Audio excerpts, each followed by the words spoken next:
Let's take a view of what we're doing today from about 30,000 feet and take a look at the whole picture and what we're going to be accomplishing.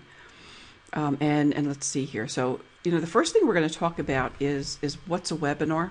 We're going to talk about the what is, why is it a webinar, and we're going to talk about live, evergreen, and selecting webinar platforms. But what is a webinar?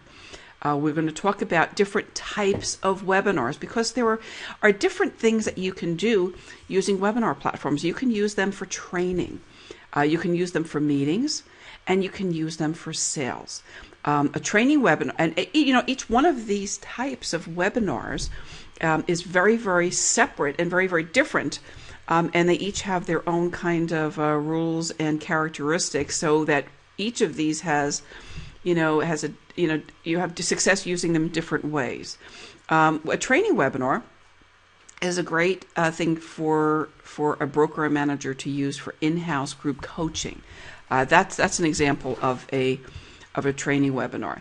A training webinar like that would also have some really, really good utility for recruiting.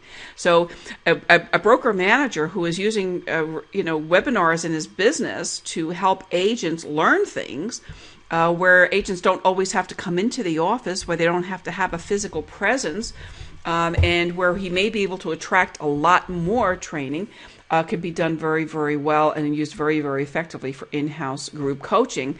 And that type of coaching may be something very, very appealing to somebody who's working in another office. So a training webinar can be a great recruiting tool. Meeting webinars are great. You can have meetings, all kinds of meetings. You can have client meetings on a webinar.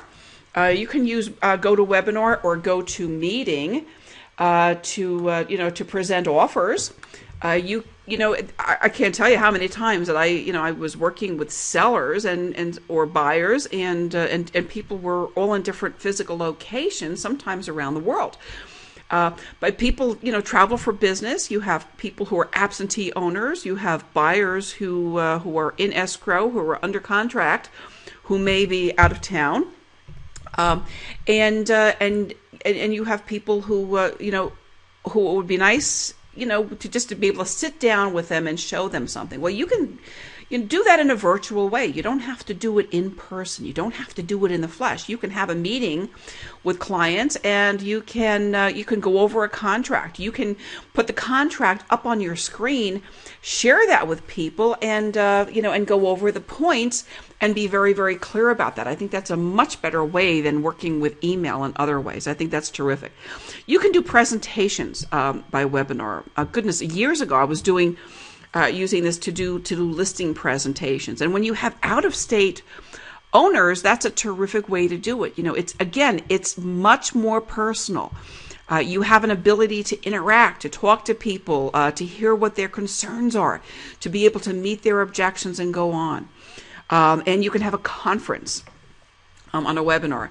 And with some of these webinar platforms right now, you can have a conference and have everybody's face up on the screen. One of the ways of doing this too is having a webinar using Skype. Skype is for small groups, for meetings and for these small conferences and masterminds even. Skype works very, very well.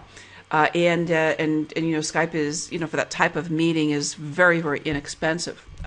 So it's great for conferences. And then, of course, we've got the sales webinar. Now, this is the one that we're going to focus on primarily today. We will be talking about the others, but for the purposes of webinar fever starting out, and for the core training, we're going to be talking about sales webinars and how to use the sales webinars. Again, we're talking about using webinars to engage with people, to reach out and help alleviate their pain somewhere. What kind of pain are they feeling? In real estate, I think a lot of people right now are feeling pain about financing. They have credit issues. They have problems. Sellers have problems because a lot of sellers are underwater and they owe more on their house than their house is worth. And of course, you have lots of new things that are happening. You have trends. So having an educational type of an outreach program that of course is part of your marketing program is what I refer to as edu marketing. And I've got that in bold on that mind map because I think that is really, really key, and that is really where the focus of my attention is for this program. Product creation is another thing we can do with a sales webinar. Again, you can take the webinar and you can repurpose it after the live event is finished. Now, this is early on a Saturday morning. We're creating this live webinar. At the same time that we're creating the live webinar, I am recording it. And when I have finished recording it, I'm going to be doing some other stuff with that recording, and you can do this anywhere. So we're going to talk about other niches and some advanced techniques about working with this material. And I'm also going to be talking today about actually converting this to another kind of webinar altogether. The other thing you can do with webinars is also create bonus material for other stuff that you're doing. And one of the things to do as part of a sales webinar is wrap it up in a package, kind of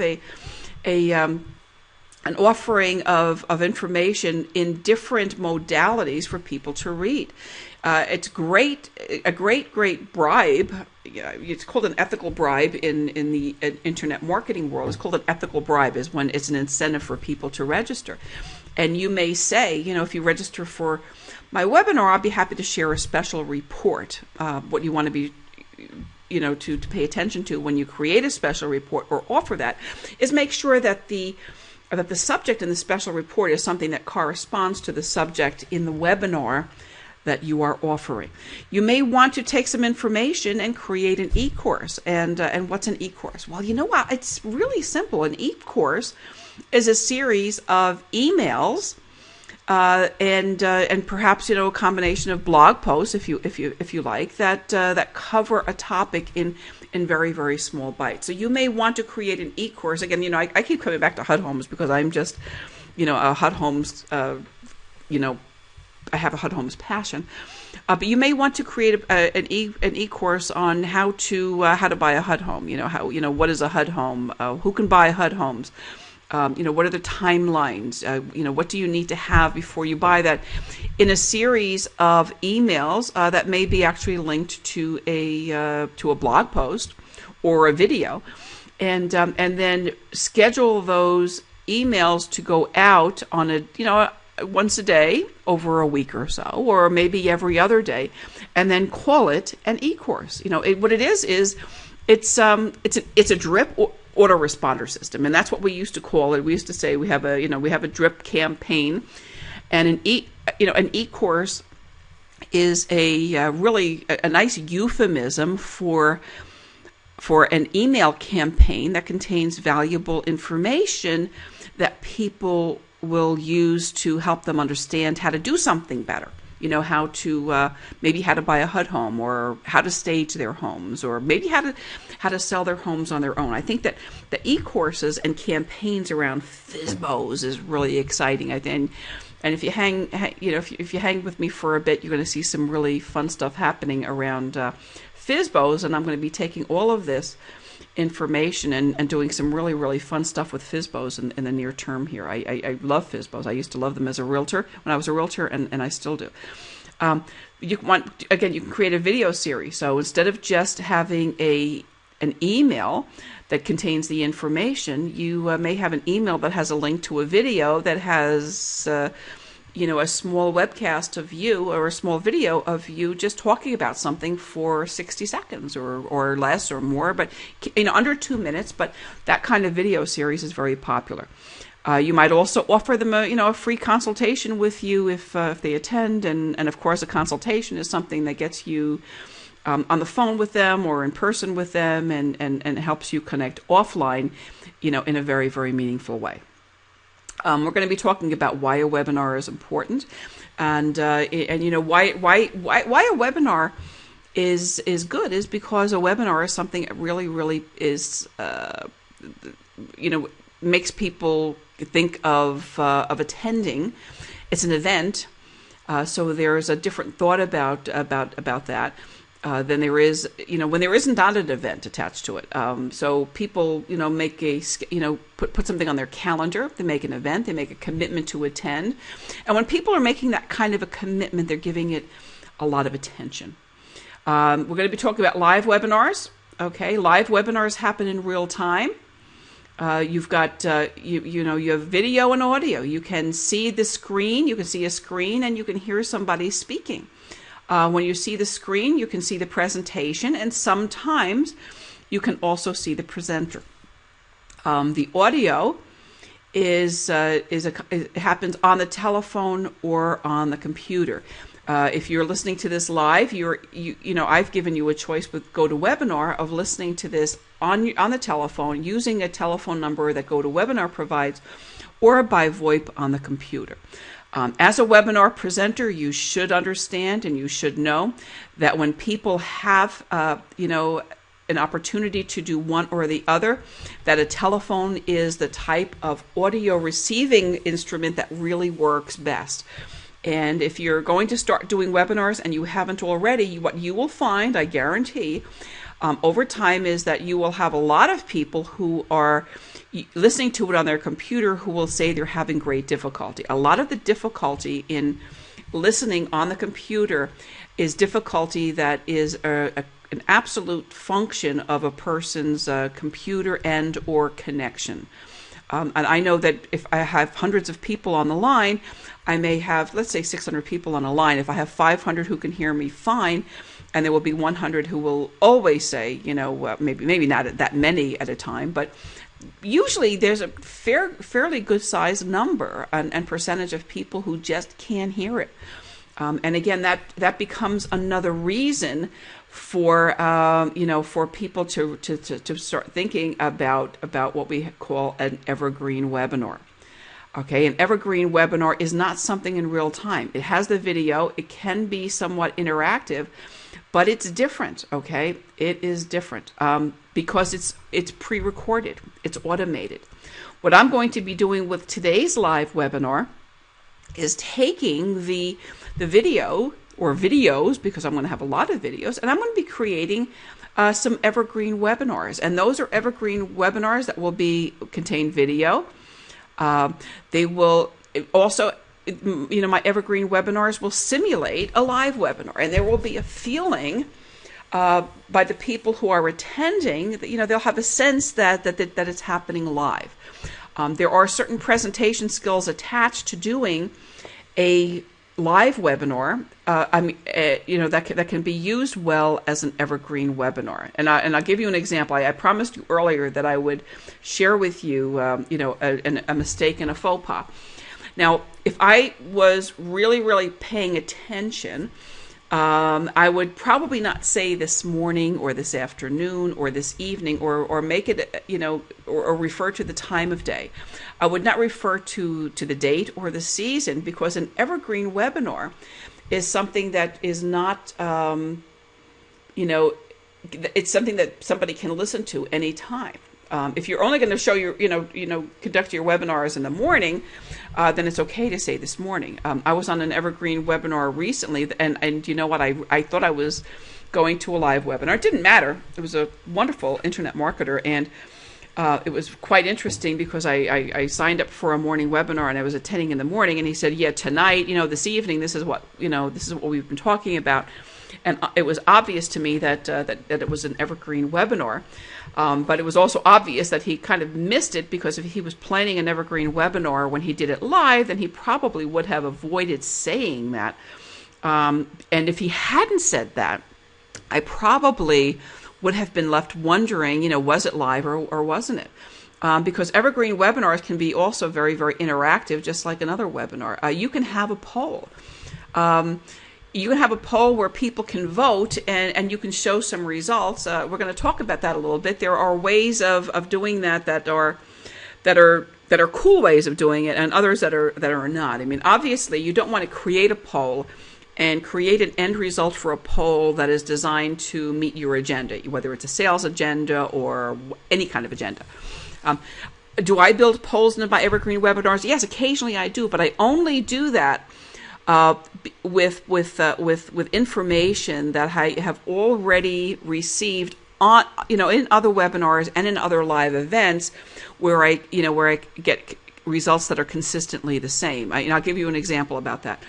I work in real estate social media policies and procedures area. I'm a co-author of a manual about that, and I do some training. And my co-author and I have done lots of webinars and lots of training.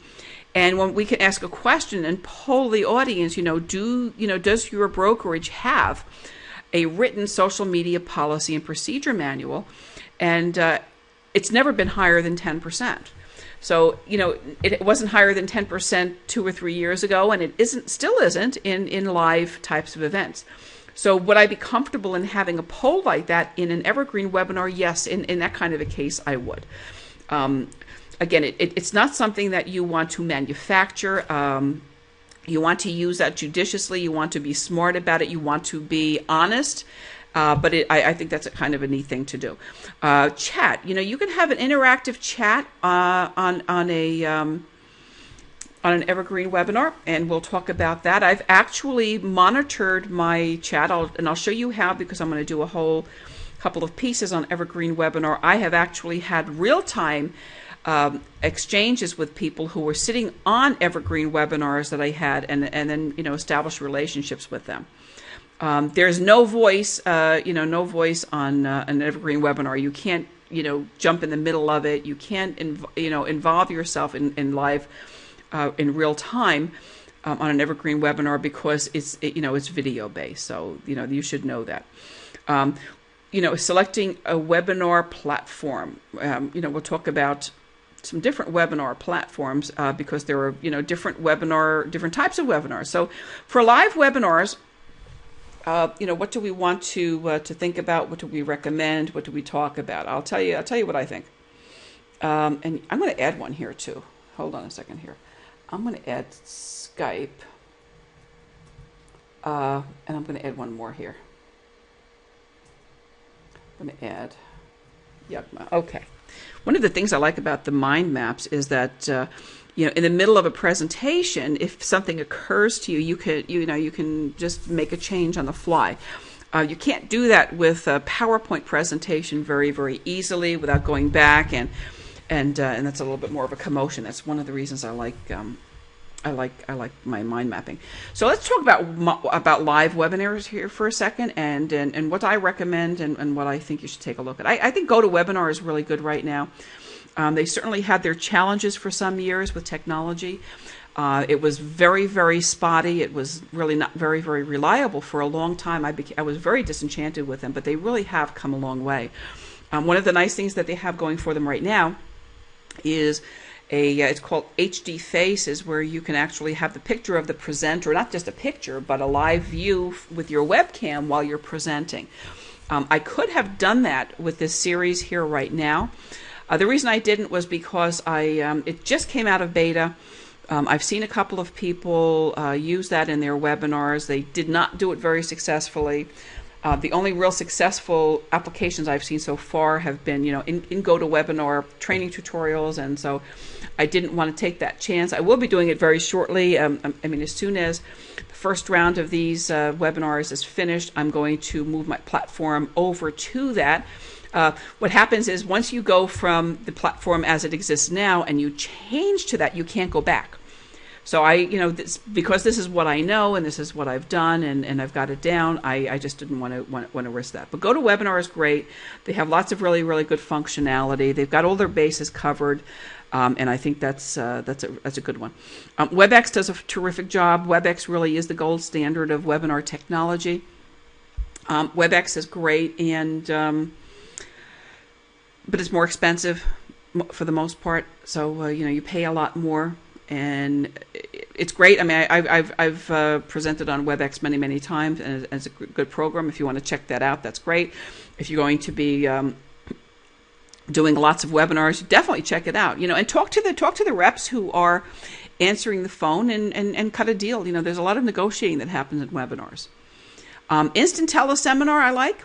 It's a little more static than the others. You have to upload your PowerPoint, so you can't really you can't really, work with animations and things, and it's uploaded to their platform, so you can't make any changes to anything once it's there. But it's really, really easy to work with once you've uploaded it. It's very easy to advance, and it's very, very easy to operate.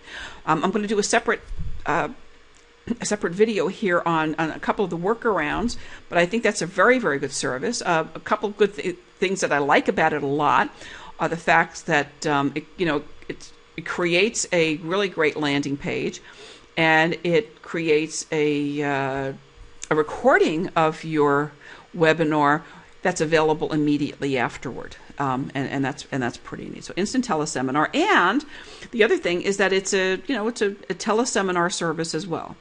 Certainly, if you wanted to use GoToWebinar as a teleseminar service, you can also do that, and then of course you would be using the telephone number primarily, and that's the whole idea with teleconferences. Although you can also listen to it online. So if you don't want to be interacting, or you might even be interacting. The VoIP is okay for some people. I personally have no problem with VoIP. I have no problem with computers, working with the computer speakers and microphones versus the telephone. But again, if you're going to be doing this, you need to know as a presenter that a lot of people will have that problem. There's a new platform now called AnyMeeting at anymeeting.com.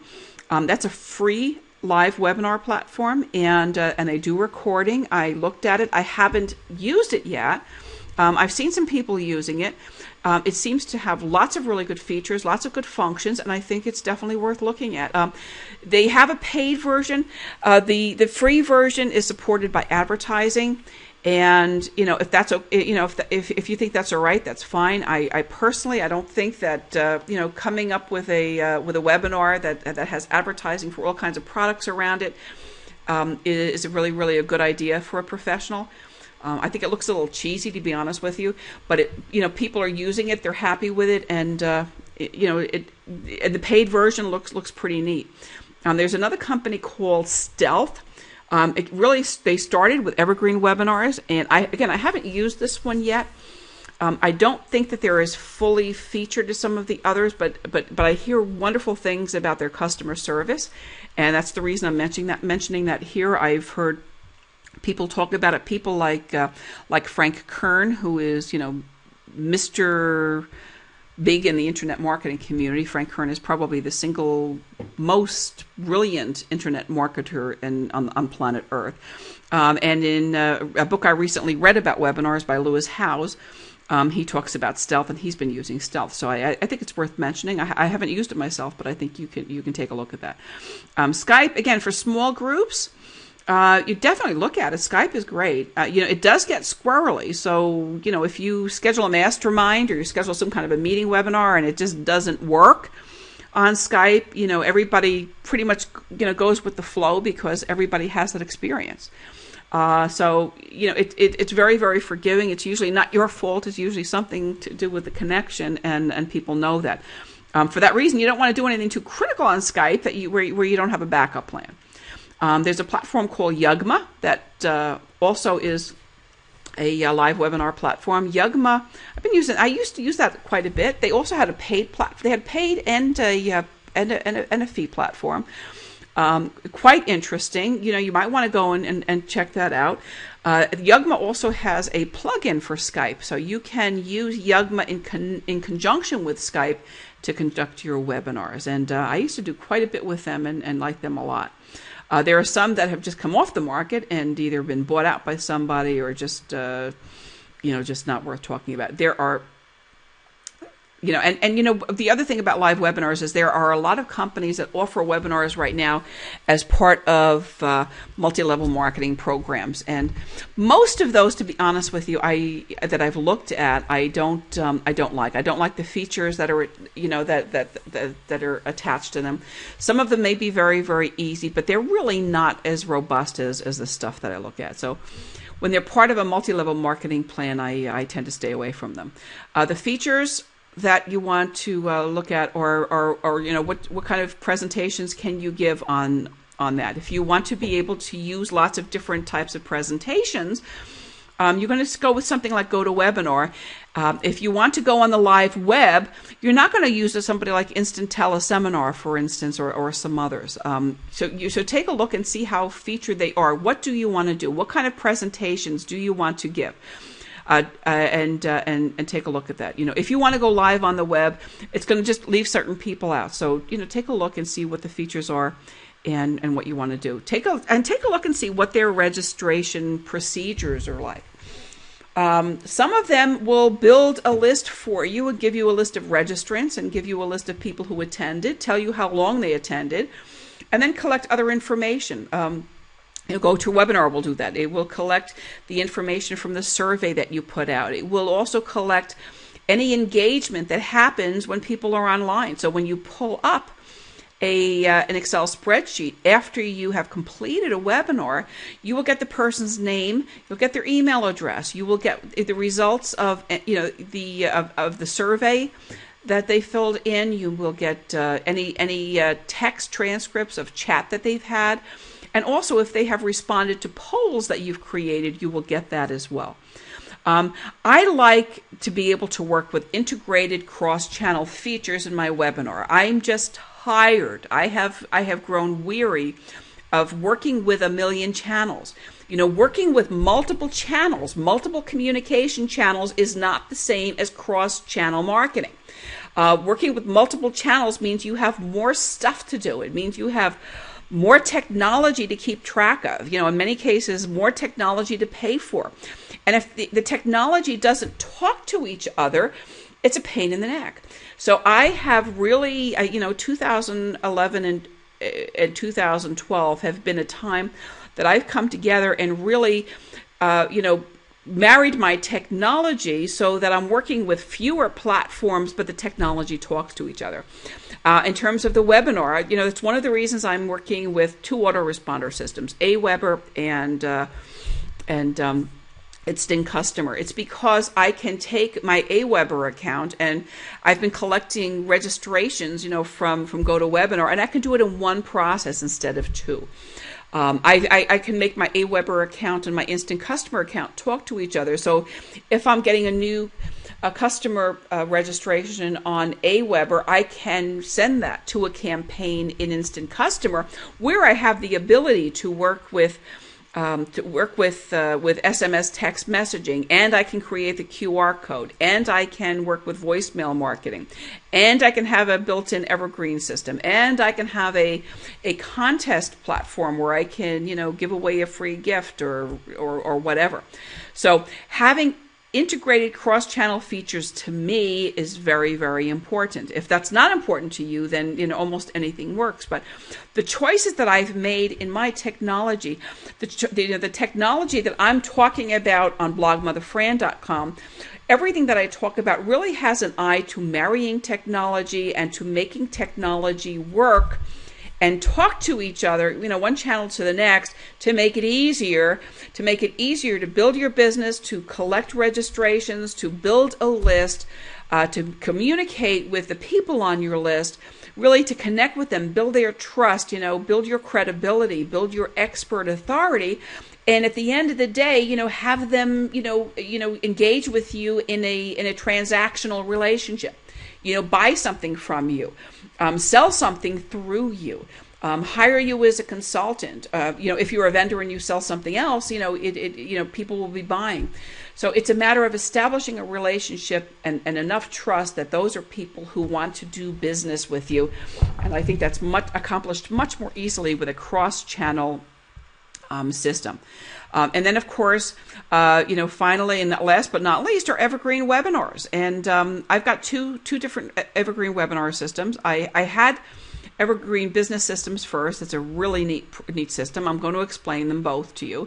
And I have an Instant Customer evergreen webinar that's really, really easy to use, very, very simple, and it works with everything else that you have. So I'll tell you what I'll be doing. For instance, this webinar right now, this view from 30,000 feet will be a a webinar that I will move into and create an evergreen webinar. I'll create an evergreen webinar at Instant Customer.